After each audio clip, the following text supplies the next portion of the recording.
Daun salam di atas meja makan buat bumbu masakan kini. Salam dan hormat saya haturkan buat pemirsa yang ada di sana sini.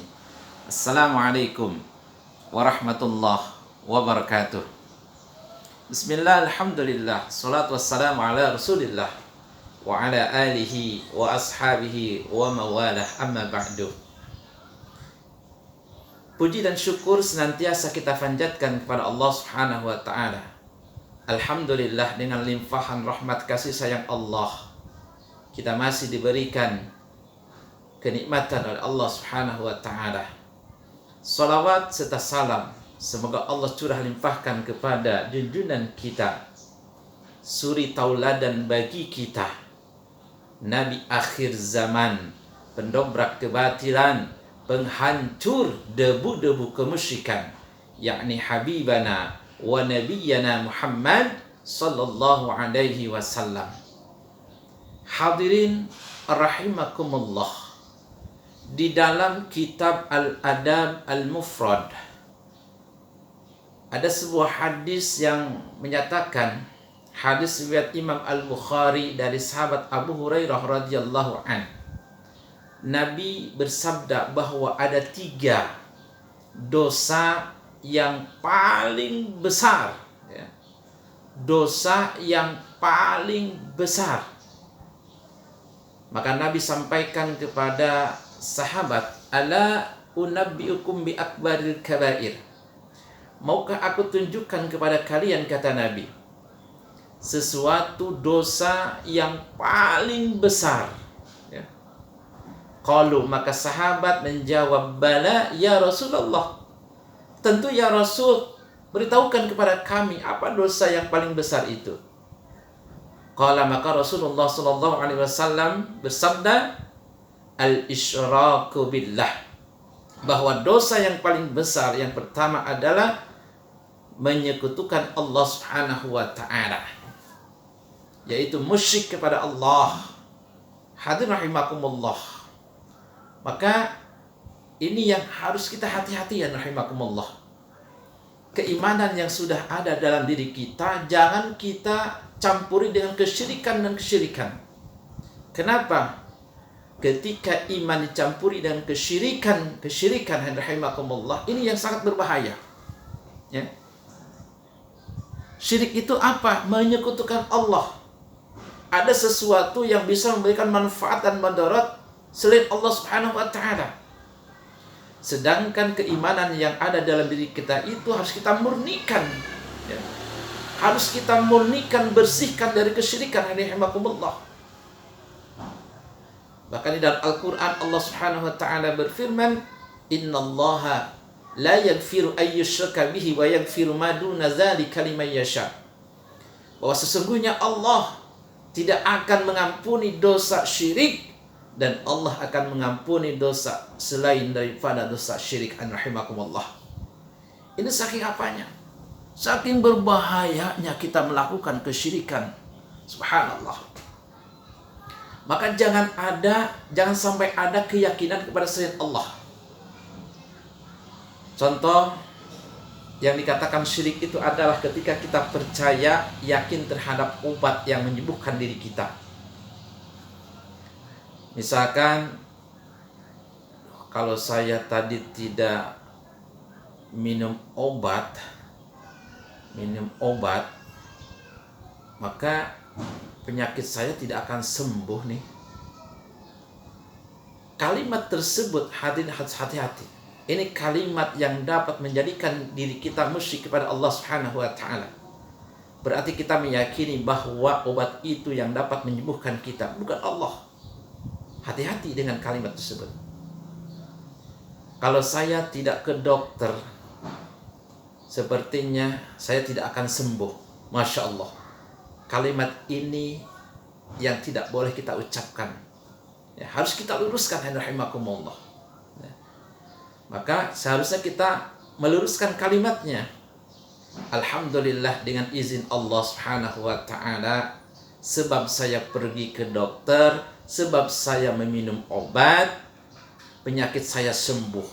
Ini berkat izin Allah Subhanahu wa Ta'ala yang menyembuhkan penyakit saya. Seperti itu kalimatnya. Kita mainkan kalimatnya. Jangan sampai ucapan-ucapan kita yang kita ucapkan itu justru dapat menjadikan diri kita musyrik kepada Allah Subhanahu wa Ta'ala. Jadi jangan sampai ada keyakinan terhadap Allah, terhadap selain Allah Subhanahu wa Ta'ala, tapi kita justru harus yakin kepada Allah bahwa Allah yang menyembuhkan kita, Allah yang menyembuhkan penyakit kita, bukan obat, bukan dokter, tapi hakikatnya Allah Subhanahu wa Ta'ala. Barengan dengan keyakinan seperti ini, supaya tidak menjadikan diri kita musyrik kepada Allah Subhanahu wa Ta'ala. Yang kedua, bahwa dosa yang paling besar itu, kata Nabi, wa uququl walidain, berbuat durhaka kepada kedua orang tua kita, rahimakumullah. Maka ini pun harus hati-hati. Sehebat apapun diri kita, ibadah kita rajin, sholat kita rajin, puasa kita rajin setiap Senin dan Kamis, bahkan puasa Nabi Daud kita laksanakan, kemudian sedekah kita banyak, akan tetapi di saat kita durhaka kepada kedua orang tua kita, maka amalan tersebut akan sia-sia, rahimakumullah.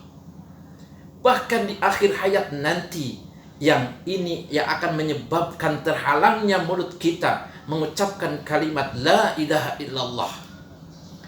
Bagaimana kisah Alqamah yang sering kita dengar dan kisahnya sangat masyhur, rahimakumullah. Alqamah adalah seorang yang rajin ibadah, rajin puasa, rajin bersedekah.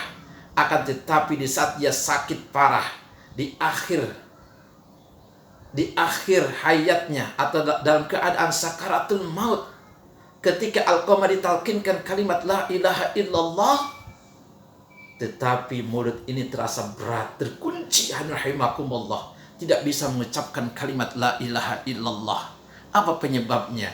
Ternyata Alqamah pernah menyakiti perasaan ibunya, rahimakumullah. Ternyata Alqamah pernah menyakiti hati ibunya, sehingga seorang ibu tidak memaafkan, tidak mau memaafkan Alqamah.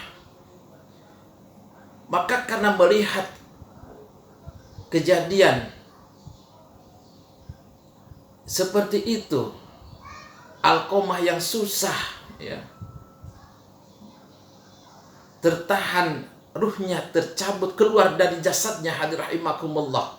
Bahkan mulutnya tidak bisa mengucapkan kalimat Allah, kalimat la ilaha illallah. Maka Nabi perintahkan kepada sahabat Bilal bin Rabah untuk mengumpulkan kayu bakar. Agar apa? Agar jasad Alqamah dibakar saja. Pada saat melihat Alqamah akan dibakar, rahimakumullah, maka hati sang ibu luluh, walaupun dia dalam keadaan marah apapun.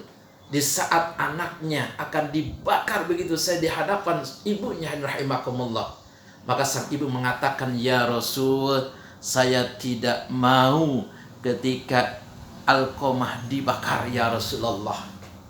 Maka kata Rasulullah, kalau gitu maafkan anakmu Alqamah, wahai ibu. Maka pada saat itu seorang ibu pun, ya, dalam keadaan marah apapun, subhanallah, masih ada rasa cinta dan sayang kepada anaknya, subhanallah. Maka pada saat itu pun seorang ibu memaafkan Alqamah. Ya Rasul, hari ini aku telah memaafkan Alqamah. Di saat seorang ibu dia mengucapkan memaafkan Alqamah, maka terdengar suara dari mulut Alqamah mengucapkan kalimat la ilaha illallah. Subhanallah. Ternyata hadirin rahimakumullah, penghalang kita di akhir hayat kita tidak bisa mengucapkan kalimat la ilaha illallah itu karena kita pernah menyakiti perasaan orang tua kita. Maka mari kita sama-sama jaga perasaan orang tua kita kepada kita, rahimakumullah. Birrul walidain, berbaiklah, ya, berbuat baiklah kepada mereka, kedua orang tua kita. Ketika kita masih diberikan kesempatan oleh Allah, orang tua kita masih ada, inilah kesempatan bagi kita untuk berbuat baik, rahimakumullah. Ya, bagaimana caranya? saat orang tua melihat diri kita soleh, diri kita baik, rajin ibadah saja, maka orang tua kita subhanallah merasakan senang yang luar biasa. Rahimakumullah. Atau orang tua kita yang sudah tiada, bisa kita doakan setiap saat. Selepas sholat kita doakan, Rabbighfirli wali walidayya warhamhuma kama rabbayani shaghira. Masih banyak cara agar kita bisa berbuat baik kepada kedua orang tua kita, rahimakumullah, walaupun mereka sudah tiada. Apalagi mereka yang masih ada, ini kesempatan bagi kita. Di saat orang tua kita jauh dengan kita, karena sekarang sudah canggih, ya, ada cara untuk bersilaturahim dengan cara kita menelepon mereka, ya. Kalau mereka tidak punya handphone, kita kasih, belikan dia. Supaya apa? Agar setiap saat kita bisa mengetahui kabar mereka melalui handphone. Dengan telepon, dengan WhatsApp, dengan SMS, subhanallah. Ketika orang tua mendengar kabar kita sehat-sehat saja, subhanallah, mereka akan merasakan senang yang luar biasa, rahimakumullah. Maka jaga mereka. Ingat, kesuksesan Anda, kesuksesan kita adalah di saat kita berbuat baik kepada orang tua kita, bahagiakan mereka. Kemudian ketika mereka bahagia, merasa bahagia dengan perbuatan kita, kebaikan kita, maka orang tua kita akan terus mendoakan diri kita, sehingga insya Allah kita akan terus dalam keadaan bahagia, baik di dunia maupun di akhirat. Hadir rahimakumullah, birrul walidain, jaga jangan sampai kita menyakiti orang tua kita. Kemudian yang ketiga, bahwa dosa yang paling besar, kata Nabi, wa qauluz zur, berbicara yang bohong, berbicara yang dusta atau sumpah palsu. Rahimakumullah. Ini pun hati-hati. Salamatul insan fi hifdil lisan. Selamatnya manusia adalah dengan cara dia menjaga lisannya.